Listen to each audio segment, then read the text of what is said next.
വിദ്യാർത്ഥികളെ, യുവതീ-യുവാക്കളെ, എനിക്ക് നിങ്ങളോടാണ് സംസാരിക്കാനുള്ളത്. ഏകദേശം ഒരു 6 ഫോൺ കോളെങ്കിലും ഒരു മാസം ഇതേ വിഷയത്തിനായി എനിക്ക് ലഭിക്കാറുണ്ട്. അർഹതപ്പെട്ടതിൽ കൂടുതൽ പ്രാധാന്യം നമ്മുടെ ജീവിതത്തിൽ ഒരു വ്യക്തിക്കും നാം നൽകിക്കൂടാ. നിങ്ങൾക്കൊരു ഭാവിയുണ്ട്, പഠനം മുന്നോട്ട് പോകേണ്ടതുണ്ട്, നിങ്ങൾക്ക് മാതാപിതാക്കളുണ്ട്, ബന്ധുക്കളുണ്ട്, സഹോദരങ്ങളുണ്ട്.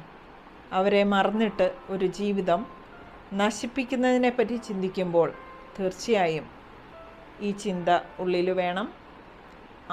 ആളുകൾ നമ്മളുടെ ജീവിതത്തിലേക്ക് കടന്നു വരാം, കടന്നു പോകാം. പക്ഷേ ജീവിതം എങ്ങനെ കൊണ്ടുപോകണം എന്ന് സ്വയം ഉത്തരവാദി ആകേണ്ടത് ഏറെ പ്രാധാന്യമർഹിക്കുന്നതല്ലേ? ഈ ഒരു കാര്യത്തിലേക്ക് നിങ്ങളുടെ ശ്രദ്ധയെ കൊണ്ടുവരാനും